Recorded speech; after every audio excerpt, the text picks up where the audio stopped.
Hello and welcome to the Crypto Masters podcast, helping the general public to master an understanding of crypto assets. My name is Brian McCoy, My name is Ross Eaton. and we are the The Crypto Masters.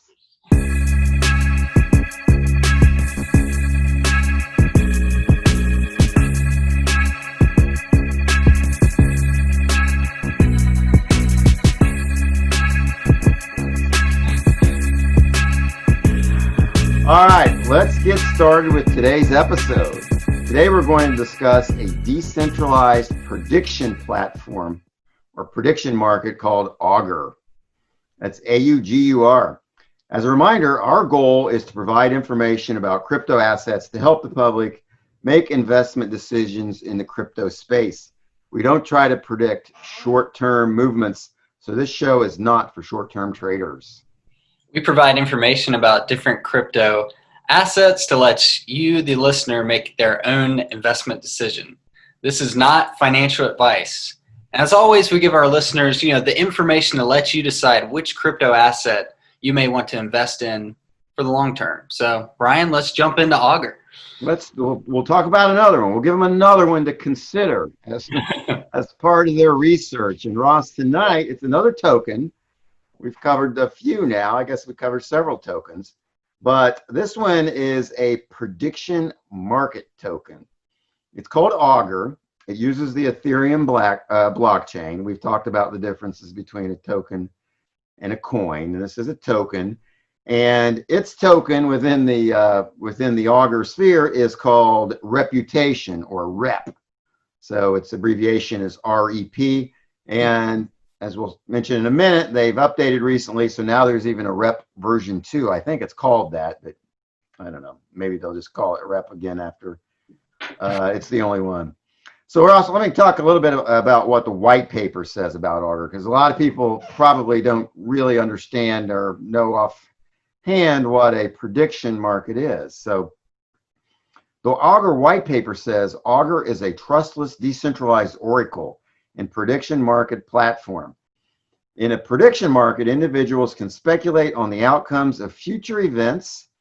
Those who forecast outcomes correctly win money. Those who forecast incorrectly lose money. And it also says Augur will be the world's first decentralized oracle. So that is kind of maybe a fancy way to say it's betting. But Matrix with the Oracle, but yeah, it's pretty. For me, I see it as betting, but yes, but it's an interesting way of going about it. It's not your normal web betting location. This is crypto, so of course it's different, and I like it. Another thing they talk about, and well, this is marketing, but it's kind of interesting. They say that the Augur people say that Augur allows users to bet on the outcome of future events and harnesses the wisdom of the crowd. So what they like to say is you get enough people to have a stake in the outcome of something like this, like something you bet on, and the information you get is actually better than you get from an expert. I don't know. We'll see. That's what they say. So Ross, let's talk about some examples of the types of things you can bet on. It's got to be a future event, obviously, or it wouldn't be much of a challenge. So what are the types of things you've been on there? What are the types of things that you can bet on? yeah, I mean, when you say future event, I mean it is wide open. I mean, you can bet on anything and everything, really, that someone can create. The hot topic right now is the U.S. presidential election coming up. Sports not so hot right now with coronavirus and quarantine going on, but I've been on there before this happened, and that's kind of a hot topic, is especially sports. But you can even bet on if someone creates it, you could bet on future prices of cryptocurrencies, which is really cool. But we'll get into that in a little later. Yeah, well, and so maybe as a starting point, we sort of think about betting, and we think about sort of a Las Vegas sports book or something like that, where they have all of the games and the odds or the points, the point spreads already listed, and you choose. Do I want to bet on this? Do I want to bet on the Pacers and the Lakers? Pacers get 5 points, something like that. In Augur, they, meaning the Augur people, don't do that, right? It's all people like me and you who have to create the different things to be bet on, like a market creator, I think they call it. So why don't you talk about a little bit about how that works and how it gets set up, how an event would get set up and get resolved? Absolutely. And there's no better way to talk about this than to bring up a nice diagram. Wouldn't you say, Brian? Yeah, diagrams are great. Especially for our podcast listeners. No, we'll talk them through. Yeah, so Brian, keep me honest here. Make sure I'm explaining this well enough so that our podcast listeners can follow along. But all right, essentially, this is the whole system right here, at least how I visualize it. But there's a market creation. Brian was just talking about, in Vegas, you have like a sports book that, pretty much create your markets to bet on. This, of course, is being decentralized, so users can create that. So we talked about that can be anything and everything, but we'll use, for this first example, the presidential election. So you can basically have 3 different kinds of markets. They can be like yes, no. So for example, will Joe Biden win the 2020 US election? Yes, no. Multiple choice. So that could be who will win the NBA championship this year. Will it be Miami Heat? Will it be the Lakers? Something like that. And then it could also be a numerical range. So that could be, how much snowfall will Anchorage, Alaska get this year, the year of 2020. So that's kind of like all the range of stuff you can bet on, or at least markets you can set up. And again, users can go in and create these markets, which I really think is a cool aspect of this. Now, there's no casino here to determine outcome, of course. So it's pretty interesting to start a market. You basically have to stake reputation, the Augur token, to really kind of kickstart it and say, hey, this is, something to get going here. And then you kind of specify between a percentage from 1 to 50% of kind of like a creator fee, if you will. So let's say I pick, I say yes, or we'll go with the multiple choice one. I picked the Los Angeles Lakers to win the NBA championship this year. They win. You being the creator would take whatever your creator percentage is 1 to 50%. Now, if it's 50%, you can imagine, why would I want to get into that? I mean, the creator's going to take all my winnings. So it's in your best interest and the user's best interest to really go low here, or no one's really going to be within your market and you're not going to get a lot of winnings. Is there like a default percentage or, a norm? From what I've seen on the slide, it's really open-ended, 1 to 50%. I think it varies kind of around 5%. From what I've seen, again, there's not, from what I've seen on Augur right now, there's not too many going on. But yeah, once you create that, the market is open. And also, obviously, since it's a future event, you have to pick a point in which that expires. And kind of taking a step back here, you have to designate a reporter. Now, the reporter can be yourself or someone else. But the key idea here is, that rep you stake in the beginning for the designated, it goes to the designated reporter, being you or yourself. So when that event expires, you have a certain amount of time to go back and report on it. So if the Lakers do win, you have to put that down in Augur. Say, hey, the Lakers won. So people that chose C or whatever the multiple choice was, get that correct.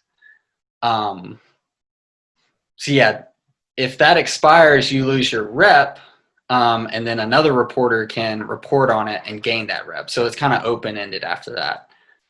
So then that's kind of this reporting stage after the market event occurs. And then there's, you know, the settlement phase where everyone kind of essentially gets paid out. So Brian, how did I do there explaining that for our let me just kind of very quickly explain what's shown on the screen here for the podcast listeners. So at the left, there's a box that says market creation. That's where it starts. And then it has an arrow pointing to trading. So that's when the people are betting. And we're going to talk a little bit about that as we go. But the cost of a token changes during the trading, depending on if everybody's going for Biden or if everybody starts going for Trump. So it can change. Essentially, the cost of a token can change. So that's the trading. And then it points to a fuzzy thing that says market event happens. So that's kind of the end point. And then there's an arrow that points to reporting. And that's what Ross talked about, where someone, at least initially, is the reporter and says, you know, Trump won the election. And then the settlement is, it can be either straightforward if that's sort of undisputed, or Augur has kind of a dispute mechanism if there is a dispute. Did I cover that? Yep. And there's also yet another diagram at the bottom that kind of shows a little bit about the reporting process, and then after event ends, I'll briefly show that. But so the market event happens, there's a designated reporting, you know, 1 day max. So this is an example I always think of. If you're the designated reporter and you go to hike the Appalachian Trail and you don't have service, well, you're going to lose the rep you put in. And this, it kind of goes to this box here, which kind of asks, is there a designated reporter? Did they show up to report? Well, no, then it kicks down to open reporting. Anyone can report on it. And there's also some verifications, like, you know, not just one person reports, there's some verification going on there as well. But you can always, you know, this is built in just because, you know, as always, you could have a malicious user going on here that could report that, you know, the Lakers, you know, the real world event, the Lakers did win, but this person that opens the market said, no, the Cavaliers did. You know, I guess for whatever reason, they want to lose some reputation on this thing. But yeah, so that's kind of built in too, which I think is nice, because that's kind of where my head goes first. Well, what if someone wants to play a prank and just mess up everything? So it's nice that that's built in. Yeah, they got a lot of built-in safeguards. Well, so let me talk a little bit more about the aspect that I think I like best about this is you get, so instead of like at Vegas and just placing the bet, you know, I pick the whatever, the Patriots to win the game and beat the spread or whatever. Here you buy tokens, and the tokens may start out at 50 cents for a token. So I'm going to keep it easy, simple. So I'm going to talk about a yes, no. So let's do the will Biden win the election? Yes. Yes means you think Biden will win. No means you don't. So it may start out at 50 cents for a token. But if the polls show Biden in the lead, in a significant lead, then you might have to pay more for that token. You might have to pay 60 cents for it.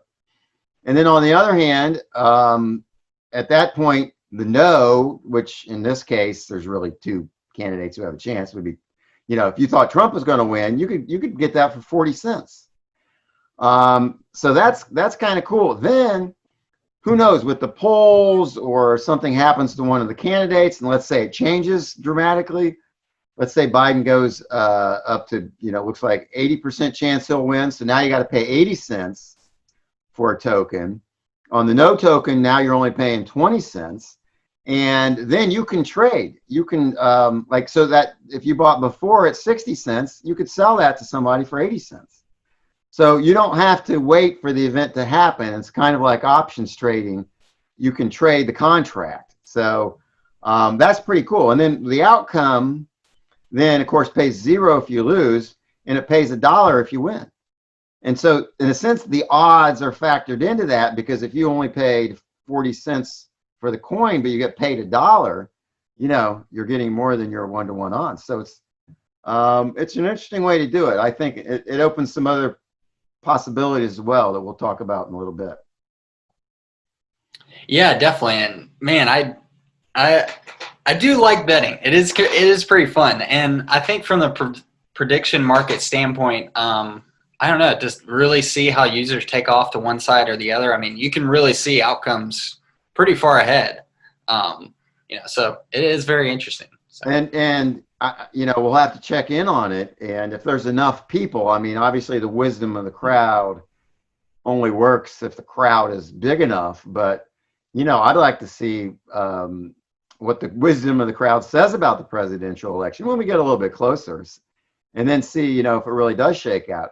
It would have been curious to see if last time, Trump pulled a real upset. If the wisdom of the crowd had predicted something like that, I'd give it some credit, Oh yeah.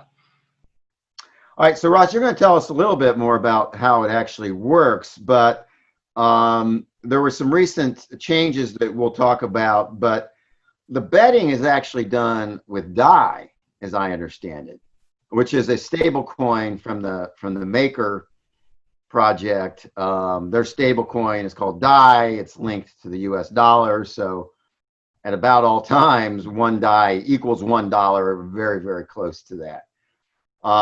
So your betting is done in DAI, and the rep only comes into it, I guess, when you're staking or you're creating a market, or maybe when you're a reporter. Is that right? Yep. And I think you said it well there. You have to exchange on their app. It pretty much, you have to submit DAI from a wallet, and it's pretty cool. It does link up to Coinbase pretty well, pretty easily. I just did that real quick. Coinbase is not my primary wallet, but just for the experience and to learn a little about it, I just hooked up to Coinbase real fast. But I kind of picture this in my head. When I've gone to Vegas to go play blackjack, I change out my dollars for a chip in the house. So if I go bet, let's say on blackjack, and I'm up what I thought was $200, and go back to the exchange my, I keep thinking coin.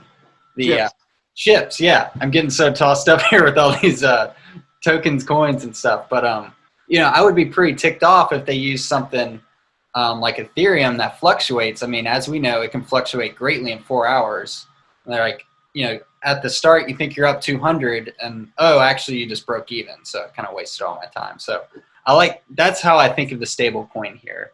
And just that was one of the weaknesses of Augur version 1 was that you bet with ETH, and just like the presidential election, right? You'd bet it now, and just think how much the price of ETH could fluctuate between now and then. I mean, you could win the bet and lose money, or vice versa. You could lose the bet, but I guess if you lose the bet, you lose the bet. But the price of ETH could change so much that it just really didn't make sense. And so I'll mention some of the things about version 2. That's the main one, I think, is they took the MakerDAO's stablecoin DAI and used that and replaced ETH as the betting. Maybe as a market maker, you might have to pay some gas. You might have to put some. Oh yeah, there is a gas fee when you make a market as well. So that's just something to use the Ethereum blockchain. You got to pay a little bit of gas, but yeah. So that was one of the changes for ETH2. They made some user interface improvements. They speeded up the dispute process. And they added a new version, betting type, Ross. You mentioned the yes or no, the multiple choice, and then the sort of the numerical. But they have another one now. You can actually bet invalid.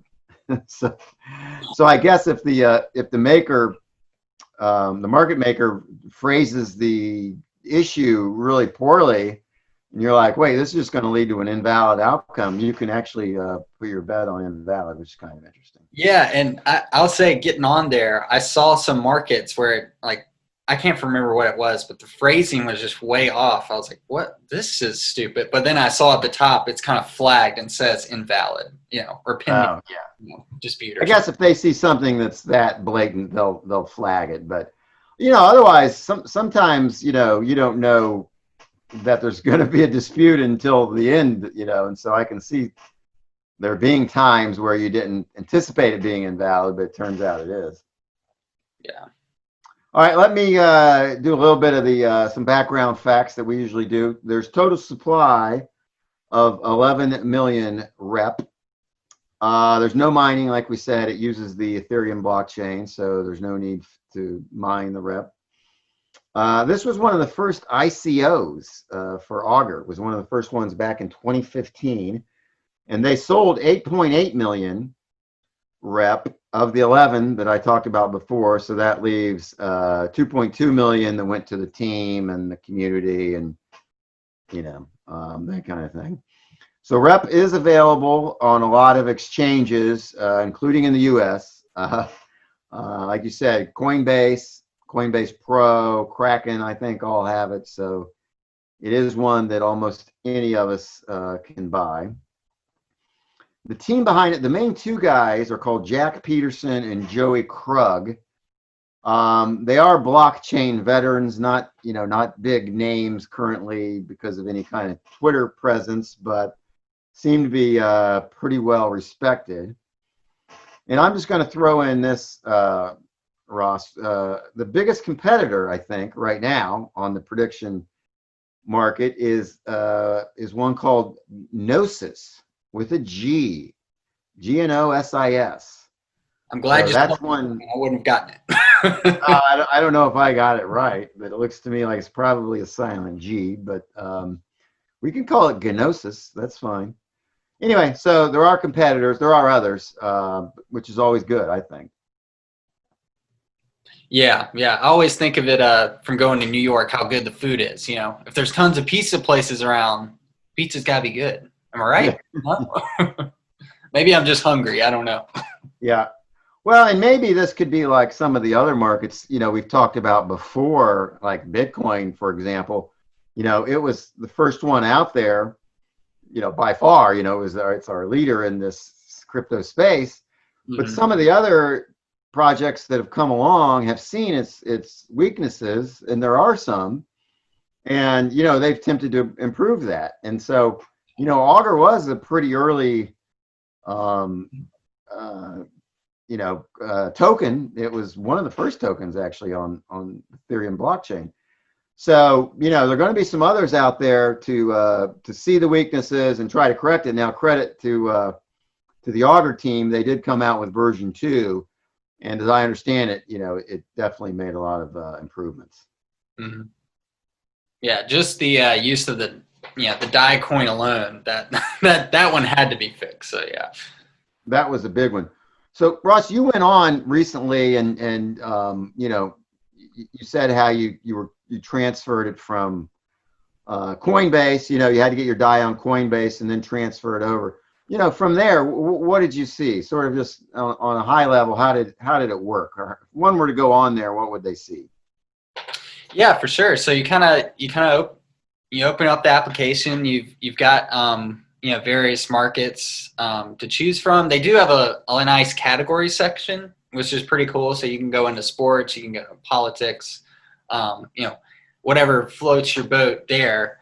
But yeah, and then from there, you pretty much it's a little, I'd say the learning curve, I don't want to make this into a tutorial, but the learning curve to, at least for me, is a little interesting. Just, figuring out how to bet from, going to Vegas and learning how to bet on stuff like this. It was a little different, especially learning about it ahead of time. I knew it was on, it was a platform on Ethereum. So I thought I needed Ethereum. So I assumed, I could probably just transfer Ethereum in, but I really needed the DAI coin to make bets. And so that was a little interesting. And then, there's also the rep token wrapped up in it, but yeah, basically, you go on there, you can go ahead and, vote on markets that are already out there. And depending on, the time of year, especially when sports really kick up, March Madness is a big time, or there's a lot of games on there. And you also, I mean, it's pretty easy. I would honestly say it might be easier to open up a market than it is to vote. I mean, but it's pretty cool. I guess. Can there be? Is there a race to be? So, for example, on the bet on the U.S. presidential election, can there be more than one, or is it like the first person that makes that market, gets to benefit from that? Because I assume the more people bet, the more you get paid as the market maker. Yeah, no, there are multiple, and that's actually, just coming back to it now, that's actually one that I saw an issue with. I think it was with the Trump Biden election. There was like a typo in the wording, so it was flagged as invalid. But there's actually, it's kind of weird. There's a couple, so you can have duplicate markets. Yeah. So that is interesting. But I mean, there is a benefit there, although confusing when you first jump on. Like going back to it, when you create a market, you can have that kind of winning percentage you get as the market creator, the creator fee. Yeah. So you can kind of get on there. Oh, this market's creator fee is a little lower. I'd rather bet. Yeah. So you can copy someone else's basically, and then just charge a lower fee maybe, and get more people that way.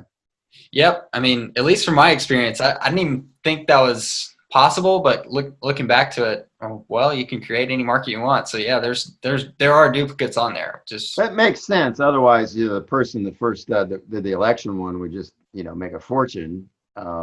Nobody else could do it, almost like a patent or something. So I think that makes some sense. Yeah. All right. What do you think, Ross? Are you ready for final thoughts? Do you have anything to add on Rep? Yeah. Let me go first this week, Brian. I don't know. Oh, what was that, Brian? I just said final thoughts. Oh yeah. So I'll admit. I mean, I know you're about to say it, but we postponed this episode due to it just kind of being, the learning curve for this is just kind of weird. It's just, it's on the Ethereum blockchain. You have to use the DAI token to bet. There's rep involved. It's definitely like the learning curve. It takes us. You really have to sit down and really kind of research this one. I like the idea, as all these decentralized crypto ideas. I mean, I love it. I just don't know if the Augur is really right for me. One thing I will say though, I feel as though you could pretty easily predict how well Augur's doing by sorry, my phone alarm's going off right now. But you can easily predict if the Augur rep coin is going to go up based on how many markets are on the Augur application. So I think that's something cool to kind of do a prediction on it. Is it for me? I don't know. I'll kind of watch it. I'd really like, they say power of the crowd is key here. I'd really like to see it kind of grow. And once the community, I think, gets behind it, it's going to be even better. So. All right. Well, my turn, and I will probably come down quite similarly. Yeah, we had this show. Just tell everybody we had Augur scheduled. We both started preparing, and about a day or two before the show, I don't know if we were together or if I called you and just said, "Hey, Ross, man, I don't get this. I don't understand it well enough to do a show on it," and we just had to postpone it. And now that was back during version 1. Yeah. That was before the update, which happened. I don't know if I said that version 2 at least launched in July of 2020. So yeah. So back then I was like, hey, wow, this is just too confusing. I think it has improved, but for me, I think it's still, it's got to be a little bit more user-friendly. It's got to be simple, just an easier interface, and make it, easier for the general public to use. You shouldn't have to be a crypto expert to use it. Mm-hmm. But I will say, lots of potential. Number one, legal gambling. I mean, let's face it, that it's like you said, it's fun. At least in the U.S., we've been limited on legal gambling, and now this is there. So there's that part of it. And then I see potential also, and we talked about this, Ross, because again, we're in the U.S. and we don't have the options.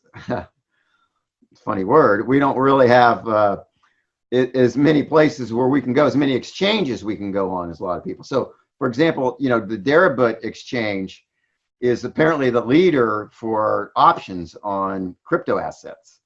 We can't use it. American citizens are not allowed to go on there. You could do the whole VPN dance.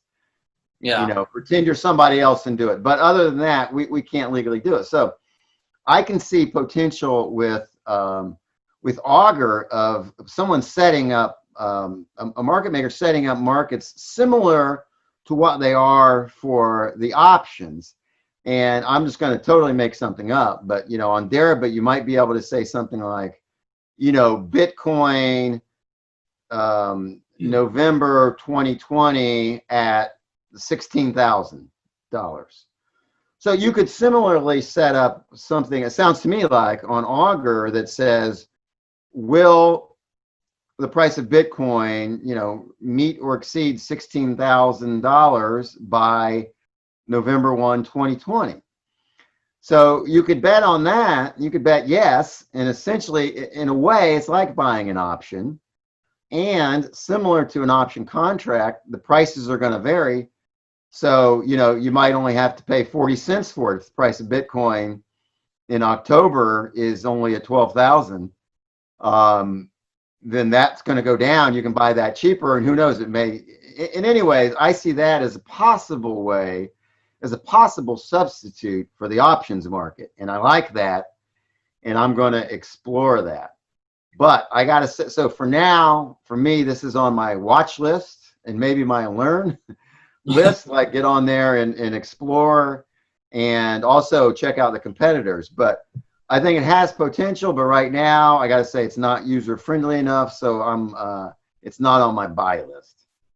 Yeah. And Brian, I have to say that's such a cool point you just made about, our limit to being able to trade options with crypto. And this kind of offers that. And it really does. What you need the market makers to do it. But to me, that just would be a pretty easy thing to do. And if people aren't doing it, I might do it. I might get on there to market maker, because it just really seems like a natural use for this, just an additional use. I mean, you have all the gambling, all the sports things and politics things. That's great. You can essentially make an options platform out of it as well. And I think that's got some potential worth looking into. And that I could even see them on their, on the Augur website, instead of having the crypto section, shoot, why not make an options section? I mean, that would appeal to me, especially, I've been getting really into options in my other financial portfolios, but that I think that would be a really cool idea. So yeah, I don't know if there'd be any reason they wouldn't sort of officially call it that, because then if it's an option, maybe if there's some securities reason not to, but if you just make it a bet on the price of Bitcoin or on the price of ETH or whatever, I think you could do it. I think it would work. Anyway, it's worth looking into. Very, very well put, Brian. I like that point a lot. All right. Well, that's another podcast from the Crypto Masters. We hope you enjoyed it. Hope you learned a little bit. And if it got you interested in Augur, go do some more research and decide if you want to buy some rep and add it to your portfolio. Absolutely. Hit like, subscribe, download, screenshot, whatever you got to do. And you know what? We'll be back next week with a different crypto asset. If you have any you want us to talk about, shoot us an email, let us know. We'll try to work it in. All right. Thanks, everyone. All right, everybody. Have a great week.